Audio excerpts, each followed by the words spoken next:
LS Miata swap. What's it cost?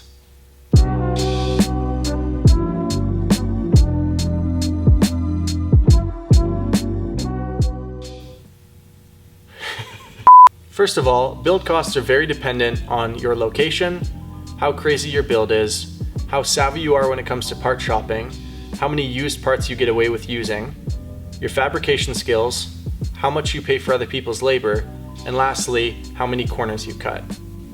There's a lot of people that get into this build expecting to be all done for 5 to 10K and end up much closer to 20. If you're going with a crate engine, high horsepower, or paying a shop to do lots of the work, the sky's the limit on how much you can end up spending. For the sake of this video, we're going to budget for an LS1 street car that's naturally aspirated with a used drivetrain and a tubular front subframe. We're going to break the price down into smaller categories and then have a final total in the end. Before we start, please remember that this is not a video on how to do the cheapest possible LS swap. This is for someone that doesn't have their own shop full of extra parts and doesn't have a whole bunch of connections in the industry. If you feel that there's something that should be priced different, or that you know how to do it better or cheaper, please add some insight down in the comments. Alright, let's start off with your drivetrain basics. Obviously, you're going to need your used LS engine. Up here in Canada, a good LS1 is going to run you about $2,500 with the wiring harness. Now, if it doesn't come with a clutch, you can get your clutch, flywheel, pressure plate from Rock Auto for about $500. After that, your throwout bearing, your clutch master cylinder, and the mounting bracket and all your hoses, you're going to be $300 to $500 based on if you get a pre-made kit from a company or if you source everything yourself. For your transmission, a good used T56 up here in Canada is going to run you about $2,500. We're going to assume it comes with the bell housing. For your drive shaft, it's going to depend on if you get it from one of the V8 swap companies, if you get it made locally, or if you make it yourself. For my V8 Miata, I got it made at a drive shaft shop locally and it was about $500. For mounting your engine and tranny, Flying Miata and V8 Roadsters both offer a swap kit, and it comes with your tubular front subframe, your transmission crossmember, your transmission mount, and your engine mounts. These kits run you about $2,000 for either brand. On a DIY note, you can also just modify your stock Miata subframe, make your own transmission crossmember, and then after buying your engine mounts and transmission mount, you can probably do it with about $100 in materials. Again, that's going to depend on if you have the fab skills to do that. However, as we mentioned in our LS Miata swap guide, using a modified stock subframe is really going to limit your exhaust choices. So for this budget, we're going to go with the V8 Roadsters swap kit. Now you're also going to need an oil pan that's going to work with your new subframe. Flying Miata and V8 Roadsters both offer an oil pan for $800 that is definitely going to bolt on and fit.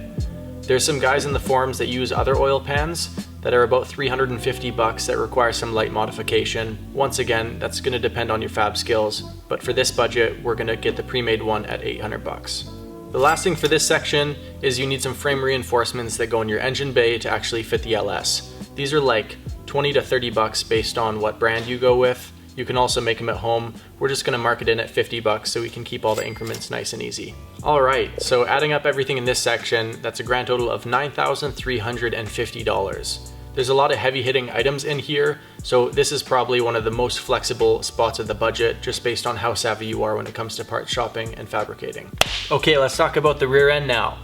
We go into it in much better depth in our swap guide. However, here, we're just going to say you're going to be using a Ford 8.8 independent rear suspension center section. I've heard of people buying them for $100. I've heard people paying $500 for them. I paid $300 for mine, so we're going to use that as the price for a donor. Everything we're going to use to get the 8.8 into the car, we're going to get from Monster Miata out of California.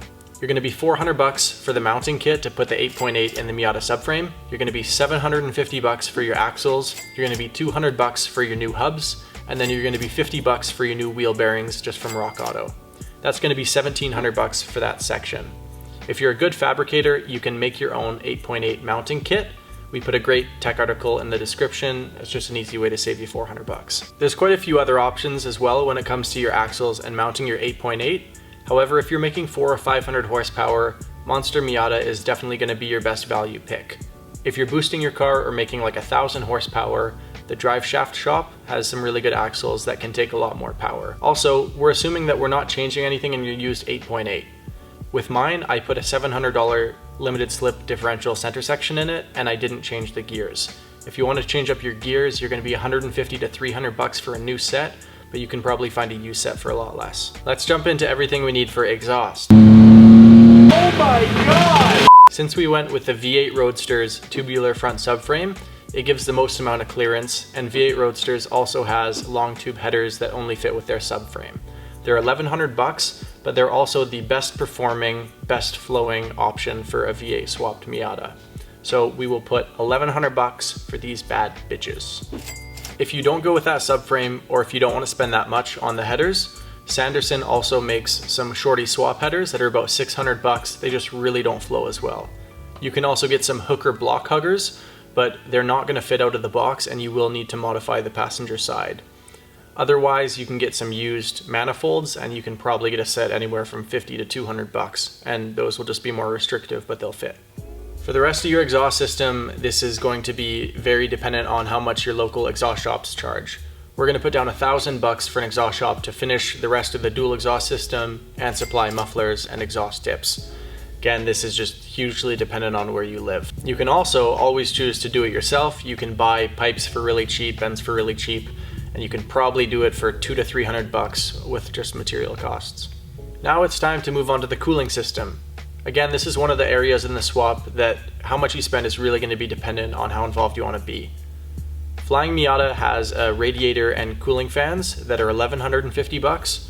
Monster Miata has a radiator and cooling fans for $750, and V8 Roadsters has just the radiator for $900. All of these are built for an LS swap Miata and are going to give you very little headache to install. If you're good with figuring out all of your own rad mounting, all of your hoses, your fans, and getting your own rad cap, you can get a Howes or a Griffin radiator that'll fit in the spot for $250 to $300. So we'll call it $400 to $500 as a DIY once you buy all the other stuff that you need. For the sake of this budget, we're going to use the Monster Miata radiator and fans, so that'll be $750. We're going to put down $50 for a coolant overflow as well. Now, depending on the condition of your donor LS engine, this is a great time to replace your water pump and thermostat, so you're just starting out with a nice, fresh cooling system. So they're $150 for both on Rock Auto, so we'll put down $150. So that's it for the cooling system. So when we add these numbers together, we get $950 for your cooling system. Again, this is one of those areas, if you want to do some DIY stuff, you can shave this down a bit. Now we got to do electrical. So since we're keeping it a fairly stock build, we're going to reuse the factory ECU, and we're just going to get the immobilizer and all the other garbage tuned out of it. We can get that done for about $100 locally.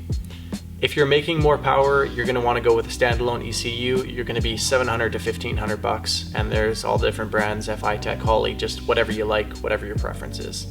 You can reuse your fuel relay and your cooling fan relays. However, a lot of people just tend to rewire them while they're in there, and it's like $25 for each kit online, so we'll put down $50 for those two. Now we want to get all the gauges working right.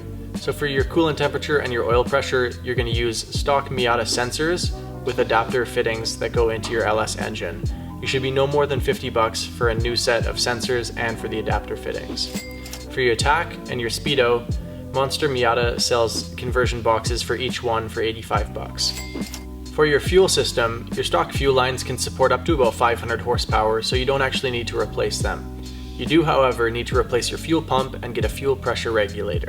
A higher flow rate fuel pump is going to run you about $75, and you can get a GM fuel filter and regulator in one for about $100 on Rock Auto. You're going to need some EFI and AN fittings to connect to that regulator, and you're going to be probably about $50 worth of fittings. There are aftermarket kits available that swap out your whole fuel system for a V8 Miata, but if you're making stock horsepower numbers, you just really don't need to spend the extra money. If you're making that big power though, you are going to want to replace your fuel lines with probably like a 3/8 line. Anyways, a roll of 3/8 line is only like $20, so that one's up to you. So when we add up all the fuel system stuff, that is $225. Here are a bunch of other random things that you're going to need to consider that I don't have in a category. Air intake, V8 conversion front sway bar and your sway bar mounts from Flying Miata. Shifter boot and shift knob, a power steering conversion kit, 2.5 quarts of diff fluid, brake fluid, 4 quarts of tranny fluid, however many quarts of engine oil you need, power steering fluid, engine coolant, miscellaneous electrical connectors, electrical tape, wires, all those goodies, cutting discs, grinding discs, welding supplies, all those shenanigans. Nuts, bolts, fasteners, you're gonna be making a million trips down to the hardware store. You're gonna need some sandpaper and paint because you'll likely paint your diff, and when you do your frame reinforcements, all that's gotta be taken care of too. Degreaser, penetrating fluid, shop towels, floor dry. You would be really surprised when you added up how much you actually use over a full build. And now the grand total is $16,000. But hold on, there's a few very important things we still need to address. First of all, the items that we found were available on all sorts of different websites, and it's very possible that we did not find the cheapest version of all of these parts. Also, we did not include taxes or shipping expenses on any of these parts. Also, you're going to be suffering from a huge case of while we're in here-itis. Who knows? Do you want to replace all your accessories so you have peace of mind and a clean look? What about a stronger clutch? Are you going to be powder coating pieces? The list goes on and on about the other things that you can upgrade and money that you can just dump on your car. Lastly, this $16,000 is just to get your car running and driving. It doesn't include upgraded suspension, wider rims and tires, bigger brakes, which you definitely should do, a roll bar, or any of the other things that you're going to want to add to your car now that you've invested all of this time and money into it. That's it for the video. If you're ready to be completely overloaded with helpful information on how to LS swap your Miata, come check out our LS Swap Miata guide. We go in depth on all the part numbers you need, all the things you can do, all the things you can't do, how to avoid all the problems, and we just spent hours combining information into these short little videos so that you don't have to sit there for months searching every night looking for information. See you in the next video.